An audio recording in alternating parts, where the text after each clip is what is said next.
Greetings, ladies and gentlemen. Today is May 10th. Paul Skenes has gotten the call making his debut tomorrow, and we've got to talk about the catchers being too close to the plate. Let's do it. Hello, everybody. My name is Steven. This is the middle of the order. How are we doing today? Ladies and gentlemen, another week of baseball in our books here. I don't really have much for an intro today. I just want to kind of dive in and start talking some baseball. I'm feeling much better since the last episode, so hopefully that can continue and carry over. I hope you guys have had a great week and are excited for a weekend full of fun, whatever you guys end up doing. Maybe checking out a baseball game this weekend. Not much to say, so let's dive into our series recap. Going back to the weekend, the Giants and Phillies have one more to wrap up Monday, and Zach Wheeler was dominant, and he gets help from a 3-run home run from Bryce Harper and a solo shot from Kyle Schwarber. The Phillies finish the Giants off. They get the 4-game sweep over them. They take it 6-1. Now on to the week, it's the Astros and Yankees. Kyle Tucker got the series started. His home run gets the Astros on the board, but the Yankees respond.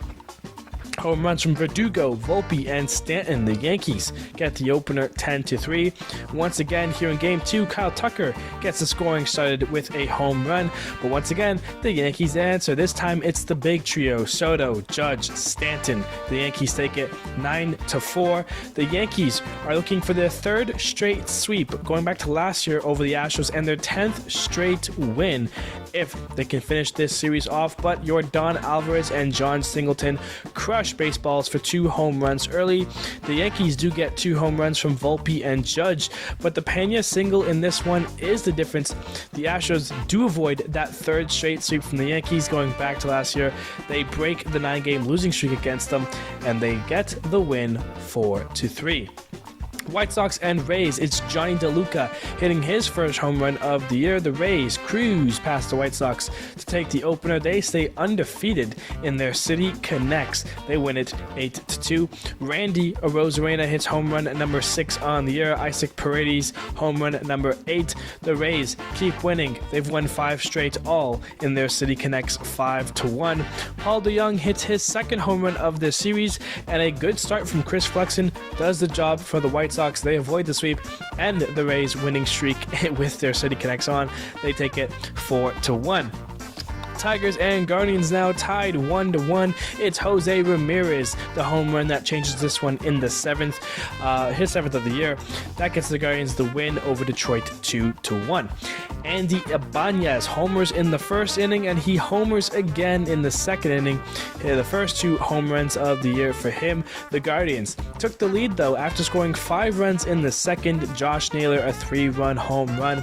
But the Tigers, they'll answer right back. They score 6 unanswered, take the lead, and the game they beat the Guardians 11-7. Down 1 in the 9th here in this rubber match, the Guardians tie it on a David Fry home run. That sends us to extras, where Brian Rocchio was the hero with the walk-off single. The Guardians take 2 of 3 from the Tigers. They win it 5-4. Brewers and Royals now. The Brewers led after a Gary Sanchez home run, and they would lead until the 7th, where the Royals came back with 3 runs, a solo shot from Michael Massey, and a 2-run single from Miguel Garcia. The Royals take the opener 3-2. The Brewers were off and rolling with Hoskins and Joey Ortiz hitting solo shots early, but the Royals then score 4 runs in the 5th inning and took the lead. They would hold on to it until the 9th. They were up 2 with 1 more out to get with 2 on. It's Willy Adames crushing a ball and changing this game. A 3-run home run gives the Brewers the lead. They were 1 out away from losing, but they come back to win it and even the series 6-5. Final game, it's Bobby Witt, his solo shot in the rubber match here. Michael Massey, he had 2 sac flies in this one. The Royals, they take 2 of 3 from the Brewers, win that last game 6-4. Mariners and Twins, a 4-game set here starting up, and it's Simeon Woods Richardson who pitches amazingly as a 2-run 7th inning for Minnesota was the difference. They get game 1 with a score of 3-1. Game 2, Mitch Haniger solo shot, Cal Raleigh a grand slam, and they put it away with a 4-run 9th. The Mariners cruise and they win it 10-6. How about the Twins here? Some of the guys who haven't been hitting home runs hit some home runs. Correa, his 2nd of the year. Trevor Lenarch, his 3rd of the year. Willie Castro, his 3rd of the year. Those 3 home runs mixed in with a nice start from the Sheriff. Chris Paddock gets the Twins the win. They take it 6-3. And for the final game, the Twins attack early. 5 runs in the first. Ryan Jeffers and Max Kepler homer later on. It's all Twins. They take 3 of 4 from the Mariners, and they take that last game as well, 11-1. Rangers and A's for 4. Oakland leads it all the way until the 8th, until Corey Seager launches a 3-run home run to give the Rangers the lead. They hold on. Texas takes the opener 4-2. And for game 2, they open the bloodbath. Texas scores 10 runs in the 2nd inning. The Rangers had a 13-run lead. The A's had a couple of home runs from McCann and Brown late to make it a 7-run game, but still fall big time to the Rangers, 15-8. Game 3, it's Oakland's offense for this one, as it's a doubleheader on Wednesday. Langelares, Brett Harris, and Brent Rooker all go deep. Langelares 5 RBIs in this one. Oakland takes it 9-4. And the last game was wild, as it was back and forth. The Rangers' leads kept getting shrunk by Oakland, who was playing catch-up the whole game. Texas scores 2 in the 9th to take a 5-run lead into it. They think they got it. Oakland scores 4 runs in the first half, in their half of the 9th inning. They had runners on first and second before flying out to end this one. Oakland shows some fight in this series, but the better team does come out on top. Texas takes 3 of 4 in Oakland. They win that last game 12-11. Oilers and Nats now. Trevor Williams, he's been great for the Nats this year, and another good start for him here today as him and the 4 ballpark arms blank the O's. Impressive. The Nats get above 500 for the first time since July 1st, 2021. They're 18-7. They take it 3-0. But the other game, it's Anthony Santander, Gunnar Henderson who homer in this one. The Nats down 2 in the 9th. Come back. Eddie Rosario, a home run. CJ Abrams, a single. We head to extras. In the 11th, Mountcastle, a 2-run shot. This one's over. No, it's not. The Nats answer. 2 more runs in the bottom of the 11th. We head to the 12th. Baltimore, they'll score 2. The Nats can only get 1 as their attempts in a comeback win get spoiled. The Oilers split the 2-game set with the Nationals 7-6. Red Sox and Braves. Jared Kelenic hits his first home run as a Brave, his first of the season. The Braves scored 2 in the 8th to put this one in their favor. They beat the Red Sox 4-2. And then we had the game we wanted to see. Chris Sale matches up against his former team in Boston, and he pitches great. 6 scoreless innings, 10 strikeouts. Marcell Ozuna, he hits 2 home runs in this game. He leads the league now with 12 on the year. The Braves get the 2-game sweep over the Red Sox. They take it 6-0. Blue Jays at Phillies now. Jose Barrios entered this one with one of the best ERAs in the league, and he got rocked. He gave up 8 runs in 3 2/3. Bryce Harper hits a grand slam. Cody Clemens, a home run and a triple, combines for 3 RBIs. The Phillies, now winners of 7 straight, beat the Blue Jays 10-1. But in the other game, the Blue Jays get 5 RBI singles. Their pitching does just enough to hold the red-hot Phillies. As the Blue Jays take it, they end the 7-game winning streak of Philly and split the 2-game set with them 5-3. Mets and Cardinals now tied at 3 in the 7th. Not anymore. Brandon Nimmo, his 4th of the year, breaks the tie and helps the Mets get the win. They take it 4-3. Wilson Contreras in this one would get hit in the arm on a JD Martinez swing. That results in a major injury. The Cardinals do out-homer the Mets with 3 from Brandon Donovan, Alec Burleson, and Lars Nootbaar, but the 2 Met home runs from Brandon Nimmo and Alonso helped them in a 6-run inning in the 5th. The Mets take it 7-5, and with rain on Wednesday, the last game was postponed until August 5th, so for now, the Mets take both games versus the Redbirds, win that series 2-0. Angels and Pirates, Mitch Keller goes the distance in the opener. He gets a complete game with his only mistake being a pitch to Zach Neto, resulting in the home run. Meanwhile, Edward Olivares hits a grand slam. The Pirates take it 4-1. Patrick Sandoval in Game 2 was great for the Angels, but this one had an impact player, and his name was Kevin Pillar. He was 3 for 5, 2 home runs in this one, 6 RBIs overall. The Angels even up the series big one, 9-0. And for the final game, it's Joe Adell, who homers his 5th of the year.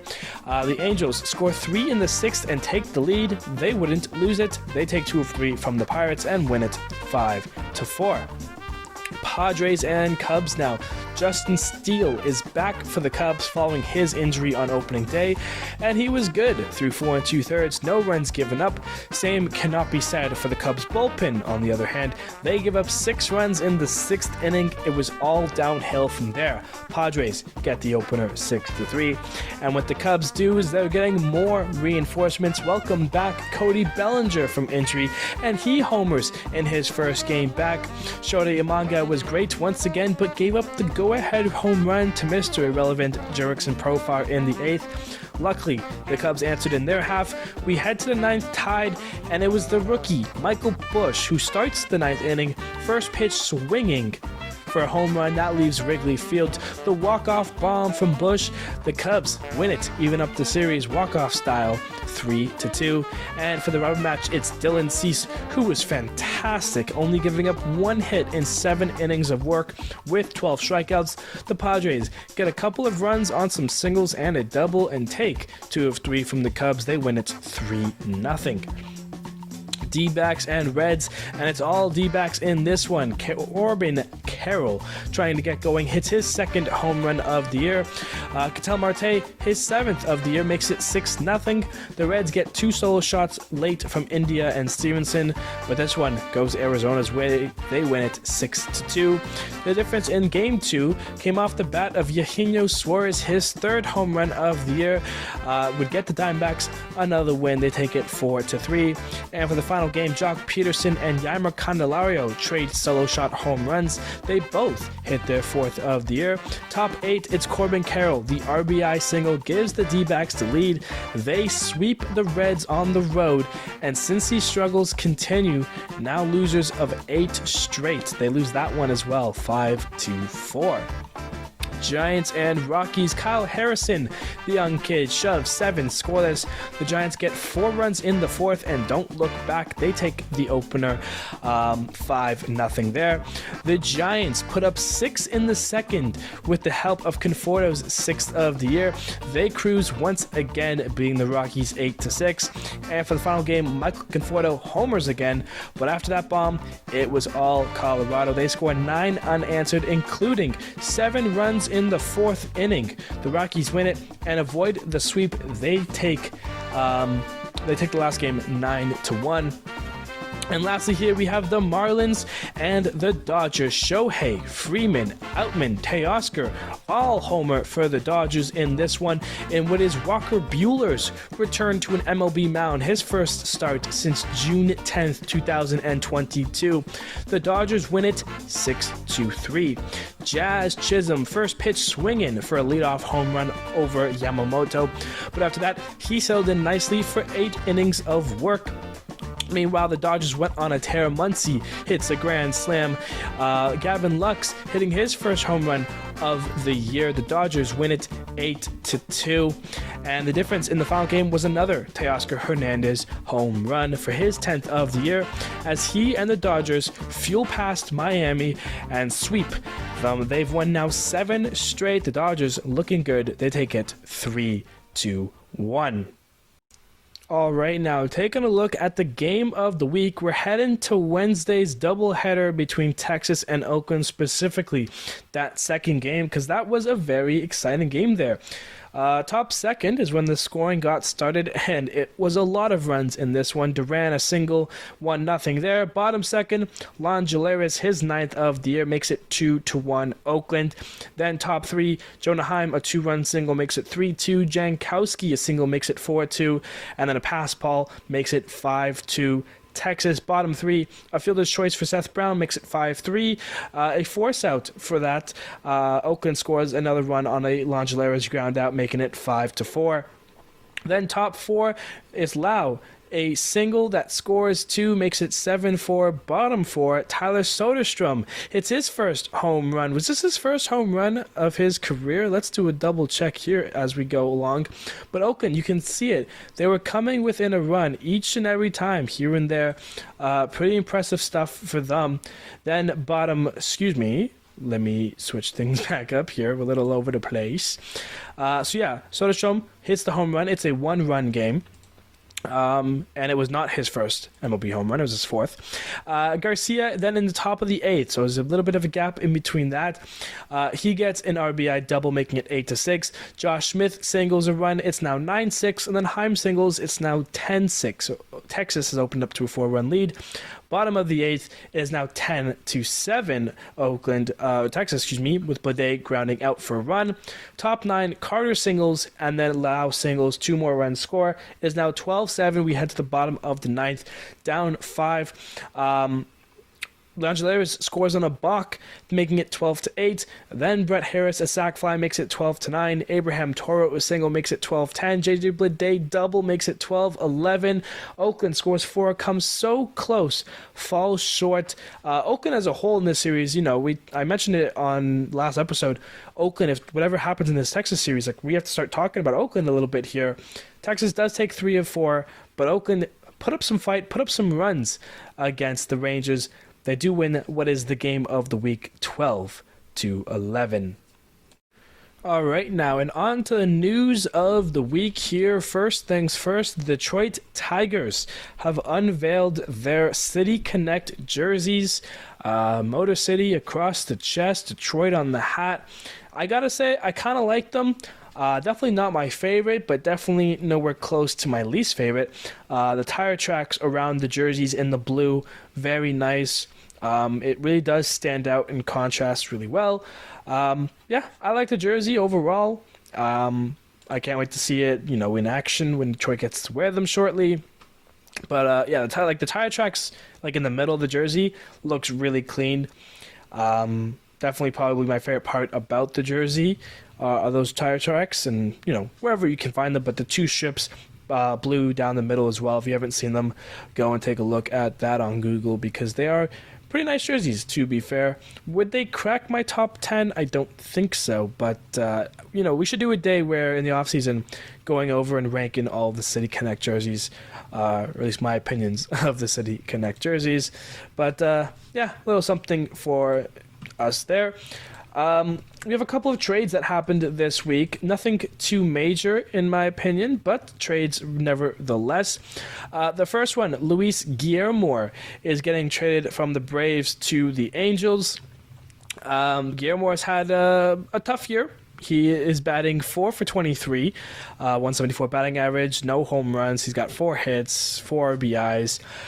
He's a platoon guy there. Atlanta, obviously such a great team, has a lot of holes, filled already.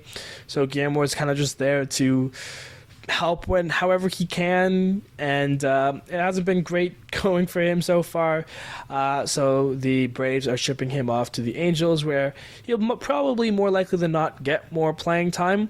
What that will do for him remains to be seen, but that's one trade. And the other trade is that the Detroit Tigers are trading Robbie Grossman to Texas. Robbie Grossman, of course, was with Texas last year in 2023. He's a World Series winner with them. Not the Texas, the White Sox. I forgot where he signed for a second. The White Sox are trading him to the Rangers again. Grossman's had a nice start to the year with the White Sox, batting .211 on the year. He's got 15 hits in 71 at-bats. He has a 597 OPS. No home runs yet. He has 4 RBIs, though. So some decent numbers for him there, definitely better than Luis Guillermo. Of course, last year with Texas, he was great as a platoon role, played 115 games, 238 batting average, a 734 OPS, had 10 home runs. He's 10 home runs away from his 100th home run of his career.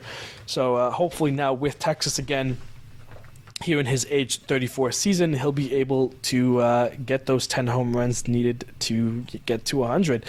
But yeah, Grossman returning back to his Texas team ways, hopefully, and rejoins the reigning champs in your Rangers there. Those are the two trades that happened over the week here. Now, we got to talk about Wilson Contreras and his injury. Just to go off the top here, Contreras was injured on a on a swing from JD Martinez, reaching out, catching the ball. JD Martinez swing hit him pretty much exactly like on just below the wrist on his forearm, causing it to fracture break. It was a tough scene. If you were watching that game, he was in extreme pain, running around on the field before getting met by the trainer and manager. And as sad as this is for the Cardinals as a whole, we need to talk about it as the greater thing for baseball, because we're in the game now where catchers like to stand closer to the dish to try and frame low balls, try to get some called strikes, help their pitchers out. That's the whole reason why catchers have started to do that. And Wilson Contreras is definitely one of those guys who does that a lot. I feel like there's a lot of times Contreras is getting hit with like backswings or balls that are just, like he is like close to the plate trying to steal those low calls. And of course, some hitters stand as far back in the hitter's box as they can with long swings that, it provides a risk area here for, batter and catcher. And obviously, the catcher being the one just kind of sitting there, kneeling there with their hand out versus the batter who's just swinging the bat. It's really dangerous for the catchers going forward. I personally don't know what's going to come of this and if it's going to be next. A lot of catchers were sharing their thoughts kind of in interviews and on social media. Obviously, Wilson's brother, William Contreras, part of the Brewers, Salvador Perez, who's been a catcher for a long time with the Royals. I mean, it's something that is a part of the game now. It happens, but how can we not let it happen as much? How are we going to decrease it? That's something that I think MLB does need to look into a little bit even, because, a hitter with that long swing stands back in the box. Like, there is very little opportunity there. If the catcher has his glove out trying to catch a ball, steal a strike. It's how Contreras got hurt. It's how other catchers might continue to get hurt in the future here. There's videos that you can find from Wilson Contreras where he was standing before, like 2 or 3 years ago, versus where he was, standing there now. It's going to be a big issue if it's not talked about sooner. So I think, with Contreras getting hurt, I mean, he's going to be out for at least a month, if not more. But yeah, it's definitely something that you definitely want to avoid. Because it's one thing if it's like the backswing and you get him on the back or something like that, it's whatever. But I mean, like if you watch the video of JD Martinez, his swing hits the arm of Contreras before it even hits the ball. Like, it needs to be talked about. It needs to be fixed. Something needs to happen there, because it was a very scary injury, and hopefully Wilson's doing all right and starts his road for recovery, I guess. Because yeah, it was definitely not a pretty scene in St. Louis there. But yeah, moving on now. Hopefully that one gets fixed and talked about. Paul Skenes, is here. Ladies and gentlemen, Paul Skenes has gotten the call from Pittsburgh, and he is flown in to PNC Park to make his debut against the Cubs tomorrow.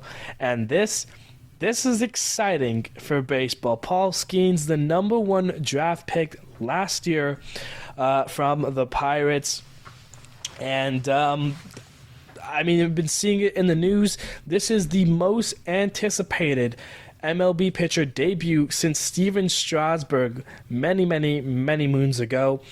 Paul Skenes, since being drafted by the Pirates, has done nothing but shove. This year specifically in AAA, he has made 7 starts. He has pitched 27 and a third innings. He's only given up 3 runs, 1 home run. He has struck out 45 batters, walked 8. And if you do all of the numbers, his ERA 0.99, a sub 1 ERA. His strikeouts per 9, 14.8. This is a guy who is going to be incredible. He is 22 years old, making his debut, and this one's a very exciting one. If we're being honest, I'm very excited to see Paul Skenes on the mound Saturday. I'm definitely gonna be watching that one. It's gonna be kind of a big day for baseball to see kind of what you're gonna get out of him. Is it gonna be, this elite dominance right away? Like, is this going to help kind of save Pittsburgh's season maybe? Is he going to get lit up? Is he going to struggle against this Cubs team? The Cubs aren't a pushover. They've had their gray area between their 2016 World Series and where they are now. But where they are now, they have Cody Bellinger and Swanson and Christopher Morel. Like, these guys are going to get to face Skenes for the first time. Paul Skenes in spring training always looks good as well. It's very exciting for Skenes here, his first chance in the big leagues, and hopefully it goes well. I know I'm very excited for the debut, and if you're a baseball fan at heart anywhere in the world, you are as well, because Skenes is going to be, hopefully, if everything lives up to the numbers and everything, Skenes is going to be absolutely electric. For the bullpen, for the Pirates rotation, and for the Pirates kind of rebuild as a whole. It's a big piece. So hopefully Paul Skenes dominant. Hopefully he can stay healthy. Paul Skenes is not a small guy. He's 6'6", 235 pounds. He throws 100 miles an hour gas. For me, I feel like the last time there was a pitching prospect like I was that hype about was Nate Pearson of my Toronto Blue Jays, who's a tall guy who threw fast, and since then has dealt with injuries, has been moved to the bullpen road, and hasn't been the same as he was in the prospect system. Hopefully Skenes is not the case. We will have to see, though. And get ready for his debut tomorrow on Saturday. So it's going to be a big day for him and for Pirates fans, as well as baseball fans as a whole. Taking a look now at our injury updates here. Brandon Drury, he's going to be on the IL with a strained hamstring. Of course, Wilson Contreras, he's on the IL now. A forearm surgery needed for his left arm fracture. Christian Encarnacion Strand from your Reds, he's got a fractured wrist. He heads on the IL. Taylor Saucedo, if you weren't watching that game against Minnesota, he played at first. He hyperextended his knee. He will head to the IL there. And then from the Rays, Ryan Pepio, he's got a leg contusion and finds his way onto the IL as well for Tampa. Not the best stuff there if you're the Rays.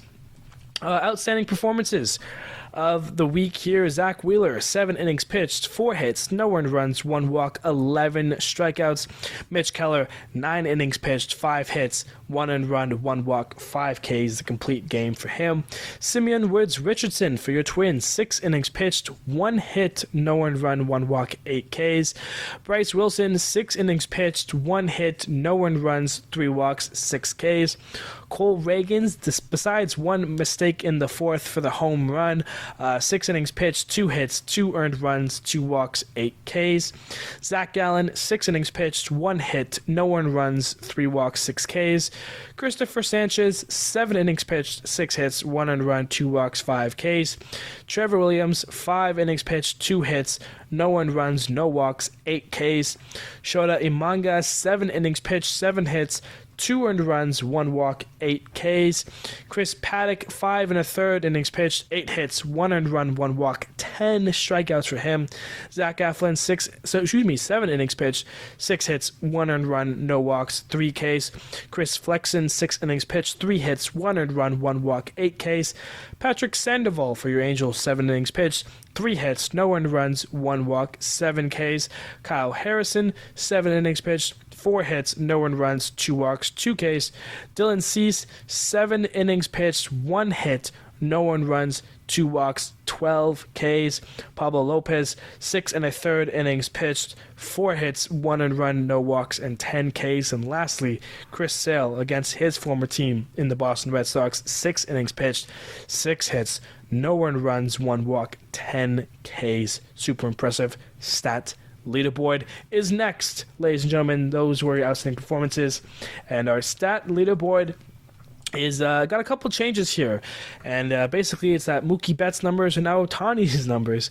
Leading the league in average, Shohei Ohtani, 355. Leading the league in hits, Shohei Ohtani, 54.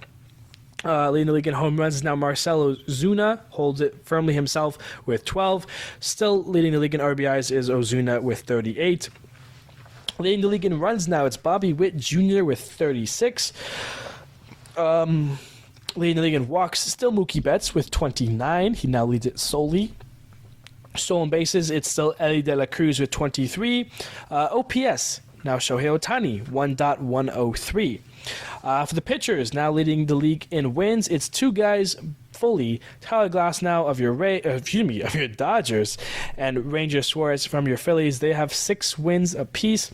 ERA is still Shota Imanga with a 1.08. Strikeouts, we've gone back and forth between Glasnow and Wheeler, and Glasnow and Wheeler. Now it's Glasnow and Wheeler with 63. They're tied for the leading the league in strikeouts right now. And for saves, it's a 2-way tie. Robert Suarez from your Padres has been great, and then Kyle Finnegan from your Nationals, both of them with 12 saves. Part of the reason why the Nats were above 500 for the first time since 2021. It was only for a day, but if they win it today, they'll be back above 500, which is a big thing for them going forward as they try to, kind of start reaping the fruits from all their trades and things that have happened to them. So hopefully they can get a win today and get back above 500.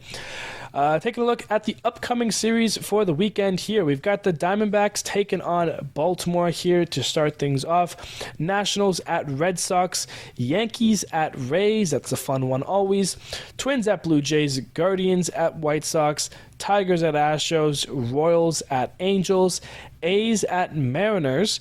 Braves at Mets, Phillies at Marlins, Cubs at Pirates, Skenes debut tomorrow, of course, Cardinals at Brewers, always fun when these two teams match up, Reds at Giants, Dodgers at Padres. That's the series to watch this weekend, let's be honest. The top 2 teams of the NL West there, and then the Rangers and the Rockies round things off for us this weekend here. Now taking a look at our playoff predictor. Yeah, that's right. We're only at the half an hour mark, and we're already done the episode.